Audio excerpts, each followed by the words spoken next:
Jabalpur murder case में police के हाथ अब भी खाली।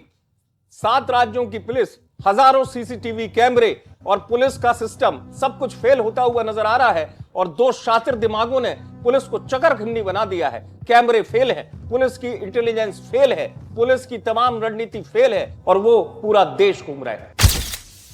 मध्य प्रदेश जबलपुर में रहने वाले राजकुमार विश्वकर्मा और उनके 8 साल के बेटे तनिष्क का मर्डर अचानक 15 मार्च 2024 के दिन हो जाता है।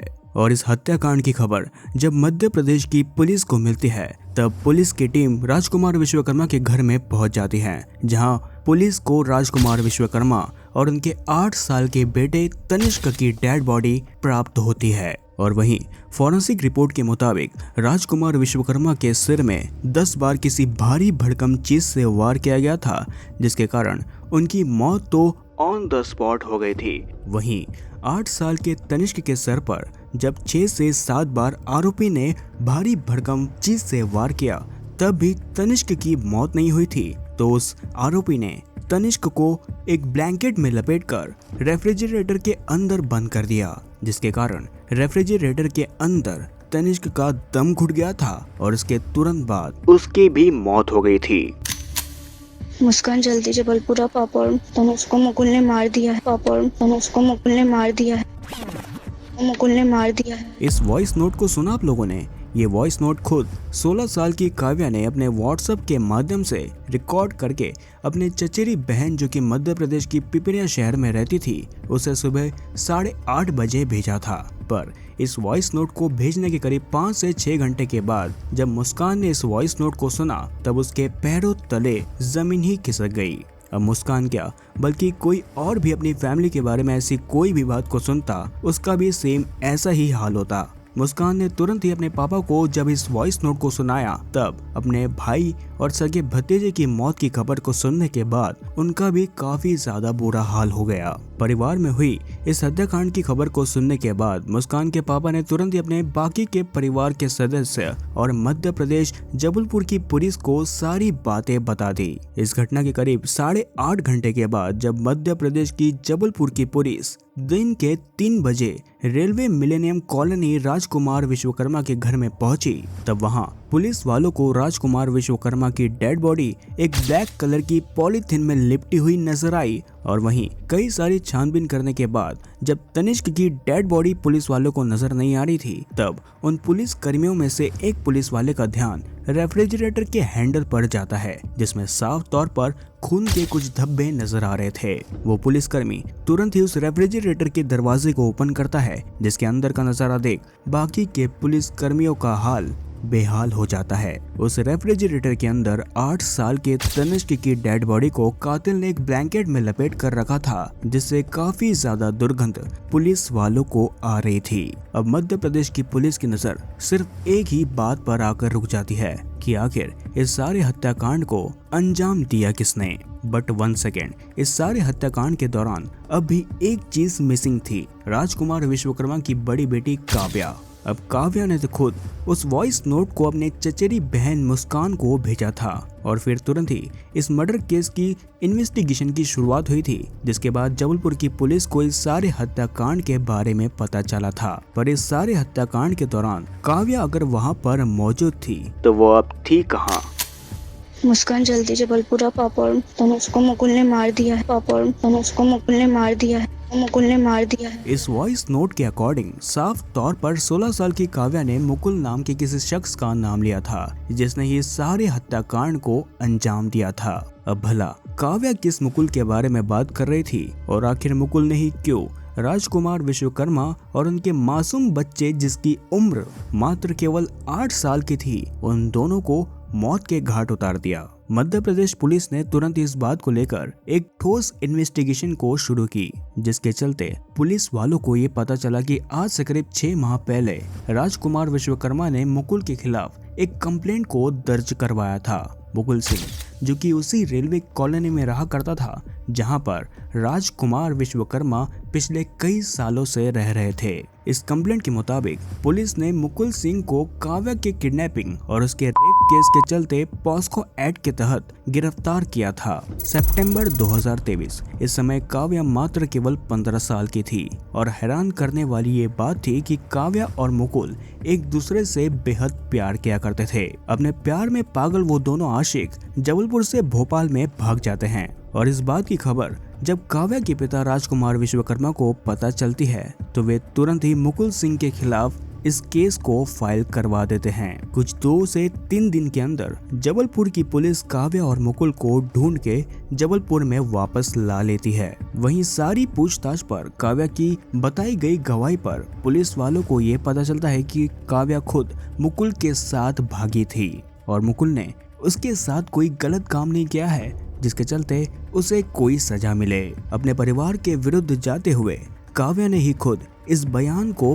पुलिस वालों को बताया था, पर काव्या को किडनैप करने और उसके साथ रेप केस के चलते राजकुमार विश्वकर्मा ने मुकुल सिंह को 6 महीने की जेल करवा दी थी। अब उस हत्याकांड के चलते मुकुल सिंह तो जेल में था, तो आखिर काव्या ने मुकुल सिंह का नाम उस वॉइस नोट में क्यों लिया था? पुलिस वालों ने इस केस के चलते एक बड़ा एक्शन लिया और फिर उन्होंने उस रेलवे कॉलोनी और आसपास के जगह में मौजूद सीसीटीवी फुटेज को तलाशना शुरू किया और इस तलाश में पुलिस वालों को काफी ज्यादा हैरान कर देने वाली सीसीटीवी फुटेज प्राप्त हुई।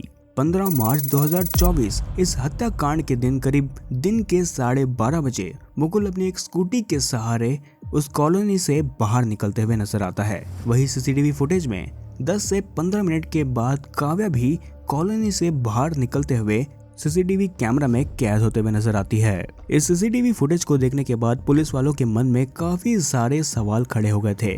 आखिर क्यों मुकुल के कॉलोनी से बाहर निकलने के तुरंत ही बाद काव्या क्यों मुकुल के पीछे पीछे कॉलोनी से बाहर चली गई थी? आखिर क्या रास्ता इसके पीछे, वो तो हम लोग समझेंगे, पर इससे पहले अपनी बेटी काव्या के साथ हुए रेप और किडनैपिंग का आरोप लगाते हुए राजकुमार विश्वकर्मा ने मुकुल के खिलाफ जिस केस को दर्ज करवाया था उसके मुताबिक अपनी सजा को पूरा करने के बाद अब मुकुल जेल से छूट चुका था।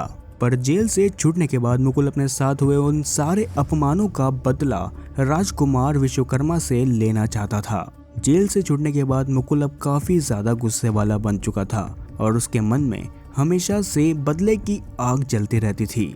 इसके अलावा राजकुमार विश्वकर्मा और उनके 8 साल के बच्चे के मर्डर के बाद जब मध्य प्रदेश पुलिस मुकुल के घर इन्वेस्टिगेशन करने के लिए पहुंचती है तब वहां मुकुल के बारे में पुलिस वालों को ये पता चलता है कि मुकुल जब से जेल से छूटा था तब से वे अपने घर में साउथ की टॉलीवुड मूवी को देखा करता था और उन्हीं से इंस्पायर होकर मुकुल ने सारी हत्याकांड को करने का अंजाम दिया था। और इस सारे हत्याकांड को पूरा करने के लिए राजकुमार विश्वकर्मा की बेटी काव्या खुद मुकुल का साथ दे रही थी। पुलिस वालों को मिली गई सीसीटीवी फुटेज के मुताबिक घटना के दिन मुकुल सिंह रात के करीब 3 बजे अपने हाथ में एक बैग लेकर राजकुमार विश्वकर्मा की कॉलोनी के अंदर दाखिल होते हुए नजर आता है। पुलिस के मुताबिक ये कहना था कि मुकुल सिंह जिस बैग को कॉलोनी के अंदर लेकर जा रहा था उस बैग के अंदर मुकुल ने गैस कटर और कुछ हथियार को रखा था। पर इस घटना के दौरान काव्या घर का दरवाजा खुला रखकर मुकुल सिंह को घर के अंदर आने का पूरा अवसर दे सकती थी, पर काव्या ने ऐसा बिल्कुल भी नहीं किया, बल्कि मुकुल ने जिस गैस कटर को अपने साथ में लाया था उससे उसने राजकुमार विश्वकर्मा के घर की एक खिड़की को काटा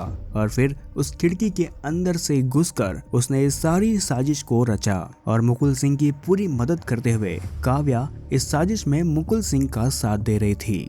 अपने सगे पिता और अपने मासूम भाई जिसकी उम्र मात्र केवल 8 साल की थी, उन दोनों की जान को लेने के बाद काव्या अपने प्रेमी मुकुल के साथ एक वॉइस नोट को छोड़कर अपने घर से भाग जाती है। मुकुल ने मार दिया। यही नहीं बल्कि मध्य प्रदेश की पुलिस को चकमा देने के लिए काव्या और मुकुल इन दोनों ने मिलकर काफी शैतानी दिमाग से इस चाल को चला था। मर्डर करने के बाद मुकुल और काव्या जबलपुर के एक रेलवे स्टेशन में लगे सीसीटीवी कैमरा में नजर आए। वे दोनों मध्य प्रदेश की पुलिस को गुमराह करने के लिए इस रेलवे स्टेशन के कई चक्कर काट रहे थे। कभी वे दोनों प्लेटफॉर्म नंबर 1 के अंदर जाते नजर आते तो कभी वे दोनों प्लेटफॉर्म नंबर 3 से बाहर निकलते हुए नजर आते। उन दोनों के इस प्लान में उन दोनों को ट्रेन से सफर करना ही नहीं था, बल्कि काव्या और मुकुल वे दोनों पुलिस वालों को गुमराह करते हुए जबलपुर में मौजूद एक बस स्टॉप में चले जाते हैं, जहां ये दोनों कटनी जाने वाली एक बस में बैठ जाते हैं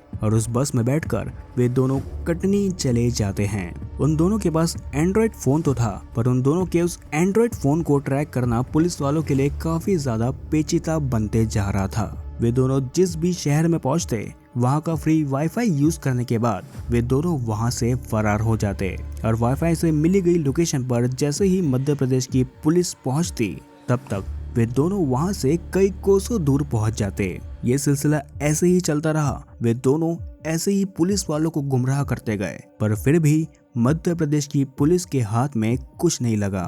पुलिस वालों का यह कहना था कि वे दोनों अलग अलग लोकेशन में जाकर उस जगह में मौजूद फ्री वाईफाई को यूज करके अपने लोकेशन को बदल रहे हैं। सबसे पहले उन दोनों की लोकेशन जबलपुर से कटनी की थी और फिर कटनी से वे दोनों पुणे शहर गए।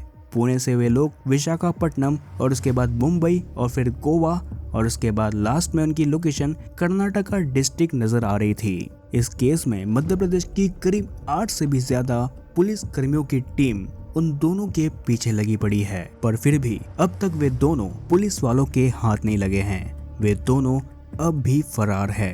अब लास्ट में ये सवाल आता है कि काव्या अगर मुकुल से सच्चा प्यार करती थी और वो मुकुल का साथ दे रही थी, तो उसने आखिर क्यों अपने चचेरी बहन को अपने पिता और अपने छोटे भाई के मर्डर की खबर एक वॉइस नोट के सहायता से भेजा? क्या काव्या अपने प्यार में आकर ये सब कर रही थी, या फिर मुकुल उससे जोर जबरदस्ती करवाते हुए ये सब काम करवा रहा था? पर स्टिल ये केस अब तक सॉल्व नहीं हो पाया है और ये आज के जमाने के लिए काफी ज्यादा अजीब बात होगी कि सिर्फ कुछ वक्त के प्यार को पाने के लिए एक 16 साल की लड़की ने अपने सगे बाप और अपने छोटे मासूम भाई को मौत के घाट उतार दिया, अपने ही बॉयफ्रेंड के साथ मिलकर। खैर, ये केस मुझे काफी ज्यादा स्ट्रेंज लगा। अगर आप लोगों को ऐसे ही क्राइम डॉक्यूमेंट्री देखना पसंद है या फिर ट्रू क्राइम स्टोरी देखना पसंद है, तो आप लोग हमारे चैनल क्राइम ट्यूब को आज ही सब्सक्राइब करके बेल आइकन को प्रेस कर लीजिए। तो अब मैं मिलता हूँ आप लोगों को अगली नेक्स्ट क्राइम डॉक्यूमेंट्री वीडियो के साथ। तब तक के लिए stay safe, stay healthy and stay alert. Bye bye.